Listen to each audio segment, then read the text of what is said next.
A aventura dos pilões. O que eu gosto em Dom Quixote, observou Pedrinho, é que ele não respeita, cara. Medo não é com ele. Seja clérigo, seja moinho de vento, seja arrieiro, ele vai de lança e espada em cima, como se fossem carneiros. Valente ele é, concordou o Narizinho. Pena que não vença todas as vezes. O tal Cervantes era mau, judia muito desse personagem. Isso é para equilibrar outras histórias de cavaleiros andantes, explicou Dona Benta, nas quais os heróis venciam sempre. Havemos mais tarde de ler algumas. Como a dos 12 pares de França, observou Pedrinho. Aquilo é que é dar pancada. O senhor Roldão e o senhor Oliveiros, por exemplo, enfrentavam exércitos de 300.000 mouros e derrotavam-nos.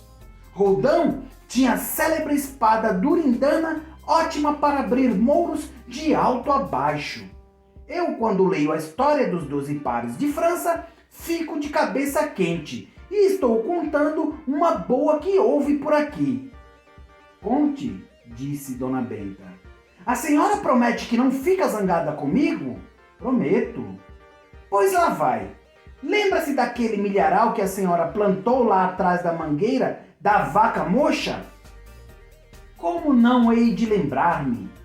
Era um milharal lindo, estava viçoso, gordo, quase já a soltar as bonecas, quando um malvado qualquer entrou lá e escangalhou tudo. Pedrinho piscou para Narizinho. E a senhora nunca desconfiou que teria sido esse malvado? Quem teria sido esse malvado, vovó? Perguntou ele. Ora, quem havia de ser? Algum maluco que passou de noite pela estrada. Foi Roldão, vovó, disse o menino. Roldão? Sim, Roldão, o principal dos 12 pares de França. Roldão encarnou-se em mim e... Dona Benta arregalou os olhos assombrada. Quer dizer então, Pedrinho, que foi você quem fez aquilo? Eu explico tudo, vovó, respondeu o menino. Foi na semana em que caiu em casa aquele livrinho da história de Carlos Magno e os 12 pares de França. Comecei a ler e fui me esquentando, até que não pude mais. Minha cabeça virou. Ficou assim como a de Dom Quixote. Convenci-me de que eu era o próprio Roldão e fui lá no quarto dos Badaluques e tirei aquela espada que pertenceu ao velho tio em Serrabodes e amolei-a no rebolo, bem amoladinha. E quando a senhora saiu com tia Anastácia e Narizinho para visitar o compadre Teodorico, que regalo! Corri ao milharal e não vi nem um pé de milho na minha frente. Só vi mouros. Eram 300.000 mouros. Caí em cima deles de espada, que foi uma beleza. Destrocei-os completamente. Não ficou um só. Que coisa gostosa! Nastácia! Gritou Dona Benta. Venha ver quem nos escangalhou o milharal! Foi Pedrinho! Nastácia apareceu sacudindo a cabeça. Eu andava desconfiada, sinhá. Aquela história do maluco que ia passando, aquilo sempre me pareceu uma coisa meio sem jeito. Esse menino, credo! Mas não fui eu, vovó, disse Pedrinho. Foi Roldão! Ele encarnou-se em mim, juro! Essas coisas acontecem na vida, a senhora sabe. Sei. Sei que moro com os maiores maluquinhos deste mundo. Mas continuemos a nossa história de Dom Quixote. Como vocês estão vendo, a loucura de Dom Quixote é coisa mais comum do que se pensa. O que o Pedrinho fez não passa de uma quixotada. Quem se encarnou em você não foi Roldão, foi o herói da Mancha. E Dona Benta continuou: aquela história de Sancho lhe chamar Cavaleiro da Triste Figura ficou a parafusar na cabeça do herói. Por fim, ele não resistiu e disse: ora, vem cá, Sancho.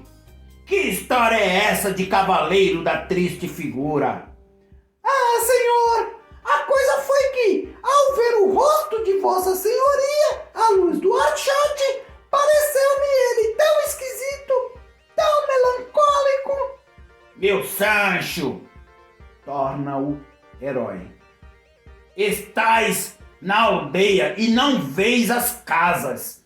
Fica sabendo que tiveste uma pura inspiração. Os cavaleiros andantes devem ter alcunhas assim. E de agora em diante adotarei esse cognome e mandarei pintar em meu escudo uma bem estranha e triste figura. Isso é escusado, senhor, torna Sancho. Basta que Vossa Senhoria apareça ao natural e toda a gente dirá logo: eis o Cavaleiro da Triste Figura. Dom Quixote achou graça, riu-se. Em seguida, retomaram a marcha até onde uma suave colina os convidou ao repouso. Sancho abriu os sacos e foi tirando os petiscos tomados aos clérigos, gente que costumava passar bem. Comeram com vontade, mas não havia o vinho, e quando não há vinho, água serve. Dom Quixote e Sancho olharam em torno, em procura de alguma fonte. Perto dali, vegetação mostrava-se mais viçosa, sinal de umidade do solo. Talvez passasse por lá algum arroio. Assim, raciocinando, levantam-se os dois, tomam pelas rédeas ao Rocinante e ao burro e encaminham-se para lá. A noite era de lua, uma lua que Dom Quixote mentalmente comparou com a Dulcinea. Súbito começaram a ouvir um rumor. À medida que avançam, o ruído cresce. Talvez tivesse de alguma torrentezinha, mas perceberam logo não se tratar disso. Não era só ruído de água, havia algo mais. Sancho assusta-se. Suas pernas entram a bambear. Misturados ao rumor da água que se despejava da bica, viram-lhes sons de pancadas em compasso e retinidos de ferros. O sítio era de grandes árvores que o vento agitava. Os golpes surdos, os retinidos de ferro, o escoachar da água e a semi-escuridão da noite. Tudo isso enchia o coração de Sancho do mais honesto medo. Já o valente Dom Quixote não se alterou. Montou no corcel, enfiou no braço o escudo e, brandindo a lança, disse: amigo Sancho, o céu quis que eu nascesse para ressuscitar a idade de ouro neste século degenerado, e o destino reservou-me os maiores efeitos. Por mais árdua que seja a aventura que se apresenta, não a evitarei. Arrocha a cilha de Rocinante e fica neste ponto à minha espera. Se eu não voltar desta aventura, retornarás à aldeia e dirás a todos que teu amo pereceu como os verdadeiros heróis perecem, na luta. Ouvindo tais palavras, Sancho rompeu em choro de criança. Ai, meu querido amo, para que há de Vossa Senhoria meter-se em tais embrulhos? Já não está de seu beijo famoso com tantas proezas realizadas? Se meu amo perece, adeus minha ilha! Lembre-se, meu senhor, que tenho mulher e filhos, e que sem a ilha ficarão todos desamparados. Ah, senhor, espere pelo menos que amanheça. De dia, os perigos dia ou de noite. Tudo é o mesmo para o cavaleiro da triste figura, respondeu o herói. e ninguém dirá que por ter sido noite deixou Dom Quixote de cumprir o seu dever. O céu me ajudará e cuidará de ti caso eu pereça.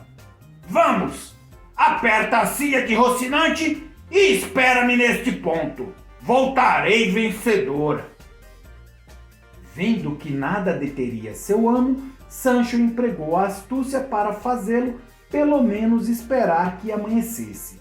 Fingiu que apertava a cilha de Rocinante, mas de fato peou o corcel das patas de trás, de modo que quando Dom Quixote deu esporas, em vez de partir no galope, o cavalo pôs-se a pererecar. Vossa Senhoria está vendo? Disse o escudeiro radiante. Que o céu me escutou e está impedindo que Vossa Senhoria me abandone. O Roci não obedece à espora. Dom Quixote danou com o cavalo, esporeou com vontade, mas Rocinante fazia tudo, menos sair do lugar. Por fim, o herói desistiu. Bem, nesse caso, esperarei pela aurora. E suspirou. Sem dormir? Indagou o escudeiro. Sem dormir, está claro, respondeu o herói. Dorme tu, meu Sancho, que para isso nasceste. Eu ficarei a dialogar com os meus altos pensamentos. Não se agaste, meu amo. Não tive intenção de o molestar. O estranho barulho ao longe continuava, e o medo de Sancho crescia. E tanto cresceu que ele fez sem querer uma coisa que não pôde dizer. Que é isso, Sancho? Que houve? Perguntou Dom Quixote tapando o nariz. Ok, amiguinhos. Paramos nesta página. No próximo vídeo continuaremos a partir desta.